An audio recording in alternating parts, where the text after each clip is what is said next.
Второй поединок, титульный поединок сегодняшнего вечера. В весовой категории до 64 килограммов. Реванш. Александр Гроссмейстер Сидоренко против Shahabidina o'zbekского levshi Yegamov. Demak, birinchi raund boshlandi do'stlar. Shahobiddin Yegamov Grossmeisterga qarshi. Ya'ni bu revansh jangi. Birinchi jangni yodga oladigan bo'lsak, jangchilarning ikkalasida ham qo'l sinishi kuzatilgan. Shahobiddin Yegamovning qo'li o'sha birinchi raundni yoki birinchi raundning oxirida yoki ikkinchi raundning boshida sinib ketgandi va siniq qo'l bilan to'liq 5 raund jang qilgan jangchilar. Shunga qaramay iroda ko'rsatdi Shahobiddin va g'alaba qozondi. Tana qismiga yaxshi zarba oldinga boryapti. Shahobiddin hozir birinchi raqamli jangchi. Albatta Grossmeisterning bo'yi va qo'li uzunroq Shahobiddindan va shu sababdan ham hozir mana bu yerda yaxshi o'ng qo'l bilan.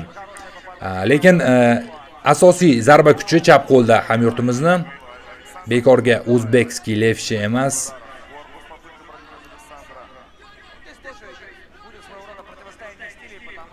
Oldinga boryapti va yana tana qismiga, bosh qismiga ham ulayapti. Sidorenko ham javob qaytaryapti. Sidorenkoning chap ko'zida, ya'ni o'ng qo'l zarbasining asorati qoldi. Shahobiddinni qizarish kuzatildi. Ko'ryapmiz, jarohat biroz yengilgina bor. Bu jang ham albatta 5 raund bo'lib o'tadi. Hamyurtimiz tanaga aksentni qaratyapti va oldinga boryapti. Shahobiddin Yegamov va Sidorenko jangi juda ham qonli bo'lganiga qaramasdan ikkala jangchi ham bir-biriga hurmatni saqlab qolgan, ya'ni jang oldi va jangdan keyin bir-birlariga hurmat bilan murojaat qilishgan. Sidorenko hozir oldinga zarbalar bilan boryapti, mana bu yerda hisob ochiladi.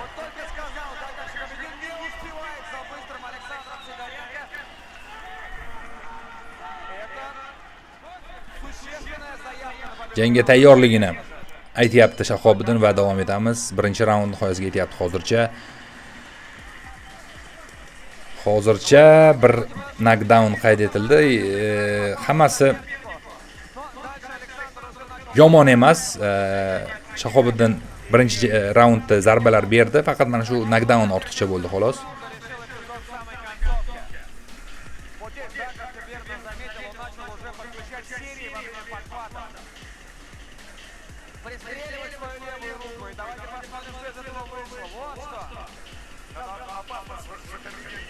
Дальней рукой в корпус, да, и вот здесь вот сильнейшая рука Александра отправляет. Никаких вопросов к нокдауну, абсолютно стопроцентный. И это 10-8. Demak, 10-9, да, с нокдауном, да, я забыл, извините. birinchi raunddan keyin katta ehtimol bilan hisob Grossmeister foydasida. Demak, bizda ikkinchi raund boshlanyapti. Endi navbat Shahobiddiniki. Hamyurtimiz chiroyli zarbalar bilan knockdown qayd etadi degan umiddamiz. Yoshlar farqi yuqori emas. Shahobiddinni yoshi biroz kattaroq Grossmeisterdan 1 yoshga.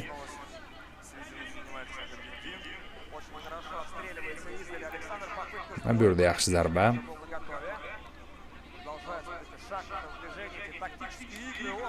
Shahobiddin Yegamovga mag'lub bo'lganidan keyin Grossmeister keyingi janglarda yutdi.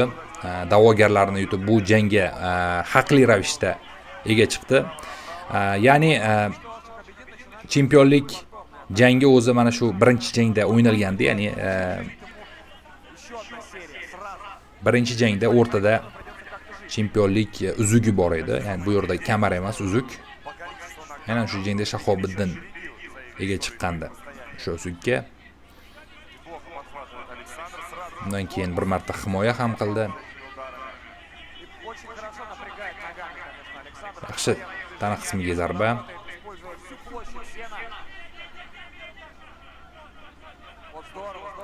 Chap tarafga harakatlanyapti. приложился Александр, прям дернулась голова уже Хабидина назад. Shahobiddin Egamov zarba qabul qilib olyapti, lekin sezdirgani yo'q, ko'taryapti. Но боковые удары перестали работать у Хабидина, он пока не на своей дистанции совершенно. Не может запереть. Ikkinchi raund yakuniga mana yerda yaxshi zarbalar. Просто же ходит, да, он еще и расдергивает. Раз показал, вот сейчас ударит, вот сейчас, вот сейчас, вот сейчас. И это тоже напрягает. В прошлый раз у Александра не получалось. Xatolar ustida ishlagan ko'rinadi Grossmeister. U Работает часто, но сейчас он получает. Shahobiddinni kuchli qo'li tarafga harakatlanmayapti, faqatgina qarama-qarshi tomonga harakatlanyapti. Ikkinchi raund nihoyasiga yetyapti. Опять же, взгляд Ивана. Он допускает ошибку, что он идет за ним по дуге. Он не режет ему угол, да, то есть Александра, как подвижного боксера, надо давить, надо прямо ему обрезать. Hozircha jarohatlar yo'q. Hamyurtimizda ham, raqibda ham. Которые, возможно, тоже могут стать ключевыми во всем раунде. Mana bu yerda zarbalardan yaxshi qochyapti va masofani yaxshi saqlayapti. Столько ударов, чтобы оценить преимущество. Ему не дали. Ему не дали. Просто не дали, потому что не та дистанция. Он вроде поджимает ногами, заходит, а атак-то нету.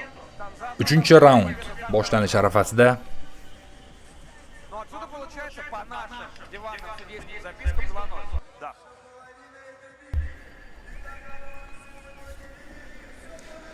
Demak, endi aktivroq ishlash kerak albatta, zarbalarni yetkazish kerak manzilga. Tana qismiga zarba. Вот опять же, он пытается выловить оппонента на правый боковой, но при этом стоя на месте. Да, Александр наносит удар Oldinga boryapti. O'zbekskiy levsha. Tana qismiga zarba. для себя, конечно, да. Grossmeister esa aqlli o'yin ko'rsatyapti hozir. Активнее стал работать корпусом Шахабеддин. Продолжает поддавливать Александр, но не успевает за ним. Здесь передача Александр успевает влажно нанести удар. Сам, кстати, 1,5 daqiqa vaqt bor. Mana bu yerda imkoniyat bo'lishi mumkin. Yo'q. наверное, смешно. Александру точно не стоит. Оттяжки неплохо подхватил Егамов. Продолжает идти вперед Александр. Mana bu yerda klinch holati yuzaga kelyapti. Davom etamiz. Jarohat bor hamyurtimizda. Александр, да, и сразу смещение. Развернул смещение и вытянул на себя. Очень четко, очень красиво. Но 1 daqiqa vaqt qolyapti. Shahobiddin Egamov demak, aktiv ishlashga harakat qilyapti bu raund. Продолжает движение по кругу Александр. Не получается закрыть своего оппонента. Zarbalarni yetkazish rostakamiga qiyin bo'lyapti. ногами он не режет этот угол, да, и поэтому очень сложно.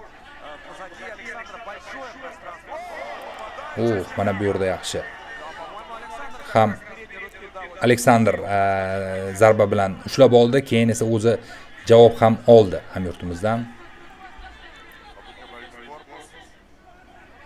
Финтит сейчас Шуарасов с дальней руки опасно. узбекский левша, но смотрите, опять дистанция Александр. Demak, ortga chekinib harakat qilyapti Grossmeister. O'sha o'zining uslubi shunday ekan. Hozir yaqin masofadagi jangga kirishib ketishga oz qoldi. Но Александр правильно делает, что не оставляет движение соперника без ответа, позволяет чисто забирать эпизод, которые могут трактоваться в одну и другую сторону. Пока все. Shahobiddinni Динамичный, достаточно ровный, boshni orqasida ham jarohat ko'ryapmiz. Все намного ниже, тяжелее. однозначно что-то вспоминать, да, как-то вот здесь диван. Takroriy lavhalarni tomosha qilamiz. На волю судей. Посмотрим повторы третьего раунда. Сейчас нас ждут чемпионские раунды. Ну а пока здесь неплохо поработал в корпусе. В область затылка пробивает Александр. Попал с передней руки, да, прям голова опять дернула. Tan olish kerak, Grossmeister o'sha birinchi jangdan keyin anchagina mehnat qilgan ko'rinadi. O'z ustida anchagina ishlagan.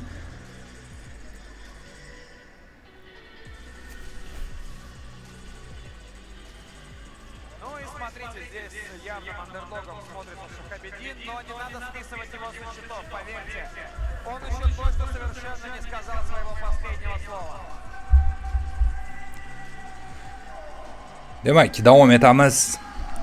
4-raund, chempionlik raundlari boshlanyapti. Hozircha oxirgi raund yomon o'tdi deya olmaymiz, yaxshi o'tdi nisbatan boshqalarga qaraganda. Lekin mana bu raundlarni undanda yaxshi o'tkazish kerak. Mana bu yerda 10 qo'l zarbasi yaxshi. Работа примерно, подчеркиваю, нужна Шахабеддин, нужны атаки. Нужны атаки, много ударов нужно. Oldinga bo'lyapti Shahobiddin. Как здорово Александр находит выходы из вот этого давления. Да, либо клинч, либо просто в одну сторону пошел, раз, в другую. И все, и уже по сути надо... Klinch holati demak stoykaga qaytarilyapti va davom etamiz. Oldinga bo'lyapti Shahobiddin yana. Александр двигается все так же активно, подхватывает сейчас. Ноги, Mana bu yerda chap qo'l zarbasi yaxshi. плечо. Yelkasi bilan ham qo'shyapti. Shu klinch holatida bo'shab qolgani yo'q, bo'sh turib qolgani yo'q. Проваливается. Tana qismiga zarba. Shahobiddin ta'qib qilyapti raqibni. Mana bu yerda 3-4 удара иногда за комбинацию. ko'ryapsiz, yaqin masofadan ham beryapti zarbalar. Как, смелость города? Yaqin masofaga harakat qilyapti Shahobiddin. Grossmeister esa iloji boricha ortga chekinib harakat qilyapti, chunki masofani ushlash kerak u. Перспективно, я бы сказал. Lekin mana endi yaxshilanyapti borgan sari. Mana endi Grossmeister menimcha benzini tugayapti va Shahobiddin qo'shyapti ancha. Снова Игамов продолжает движение вперед, не режет углы, попытка пробить корпус. 25 секунд. Ну вот, кстати, в этом раунде Шахабеддин вправе рассчитывать на победу, мне кажется. Неплохо сейчас подхватил Александр, эпизод за ним, как мне кажется. Demak, 15 soniya vaqt qolyapti 4-raundda. Bu raund so'zsiz Shahobiddiniki bo'lishi kerak. Ноги, конечно, у Александра работают просто классно. Demak, shu bilan menimcha raund yakuniga yetadi. Bo'ldi. Menimcha bu raund oldik biz. Iloji bo'lsa menimcha 3-raundni ham berishsa yaxshi bo'lardi. 3 va 4-raundni olgan bo'lsak, agar 5-raund hal qiluvchisi deb hisoblardik. Предыдущий раунд был равный, и как мы его оценили, то что непонятно, что там могло быть, а вдруг кто-то отдал победу Шахабеддину, и этот раунд вдруг победу Шахабеддину. Demak, ko'ramiz. Oldinda hal qiluvchi oxirgi raund do'stlar. Chempionlik kamari O'zbekistonda qoladimi yoki Ну, нокдаун был, но это 10-9. yo'q? Umid qilamiz qoladi. Тогда получается решающий сейчас. Если все так, как да. А может быть и не так. Не так.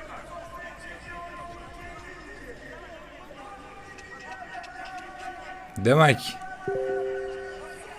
oxirgi raund Вот так, друзья. hal qiluvchi raund. То есть мы не ошиблись. Ну ладно. Будем чаще решать вам с дивана. Сегодня мы довольно точны в этом аспекте. Oldinga boryapti Shahobiddin. 2 daqiqa xolos, raund ko'p bo'lmaydi. Напряжение, конечно, здесь любая ошибка, любая может стоить перстня. Очень опасно контрит Александр, начинает бросать. Tana qismiga yaxshi zarba. Nokaut bo'lsa juda ham zo'r ish bo'lardi. Возможно, тяжелее было бы Александр двигаться. Хорошая атака Шахабеддина. И вот, кстати, возможно, сейчас... 1,5 daqiqa vaqt bor. Yaxshi. Shahobiddin bu raundni ham yaxshi boshlayapti. Но перестрелка на джебе, опять заходит через голову. Жестко включает плеча. Да, и это удары, друзья, это удары. Здесь, Yaqin masofa klinch holati va футболический соперника пробивает. stoykaga qaytyapti jang. Александр. Yaxshi, ikkitalik zarba. Ajoyib. Жестко отрабатывает в ближнем бою. Очень важная минута для обоих. Markazda turibdi ikkala jangchi ham. Следующий шанс цепляет Шахабеддин. Идет вперед Александр, уже хочет подраться, понимает, что раунд он отдает. Demak, Grossmeister oldinga boryapti, chunki menimcha sezyapti raundni berayotganini Ударом сверху вниз, но всякий раз промахивается. va oldinga boryapti. Mana bu yerda yaxshi, yaxshi. Ракетным клинчем Шахабеддин очень хорошо действует, очень классно выглядит. 25 So'nggi 20 soniya. O'tgan daqiqalar bizni foydamizga ishladi desak bo'ladi, chunki Grossmeister hech narsa qila olmayapti. 3-raunddan keyin tugadi. 10 soniya qolyapti.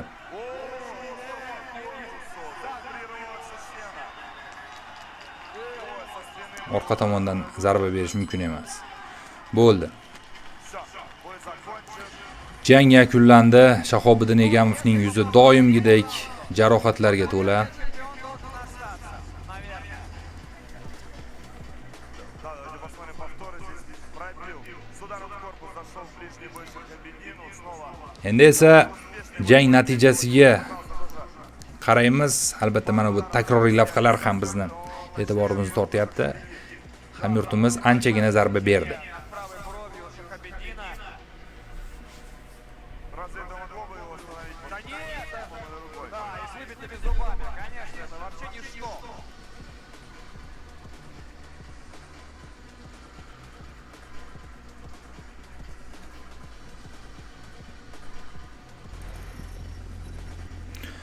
Jang g'olibini e'lon qilib berishadi. Qizg'in palla. Но правильно, все было очень близко. O'z izohingizni Все нюансы должны chatga yozib qoldiring. Kim g'alaba qozondi deb o'ylaysiz? что так оно и произошло. Близко, близко. Вы снова выходят с записками на это решение. Слушай, Xo'sh, eshitamiz. Прежде скажем, что этот поединок также удостоен бонуса, но от девелопера «Север» в размере 100 000 рублей на двоих. Ikkala jangchi ham 100 ming rubldan bonus oladigan bo'lishdi, e'lon qilinyapti. Ну а теперь к решению. Во втором чемпионском поединке есть победитель раздельным решением. Bo'lingan qarorlar bilan Первый судья 48-47 Егамов. birinchi hakam Egamovga bergan, 48-47 Сидоренко. ikkinchisi Siderenkoga. И третий судья 48-47. Таким образом, чемпионом O, Shahobiddin Egamov gap bo'lishi mumkin emas, do'stlar. Qanday xursand qiladi-ya odamni bu jangchimiz. Chempion bo'lib qolmoqda.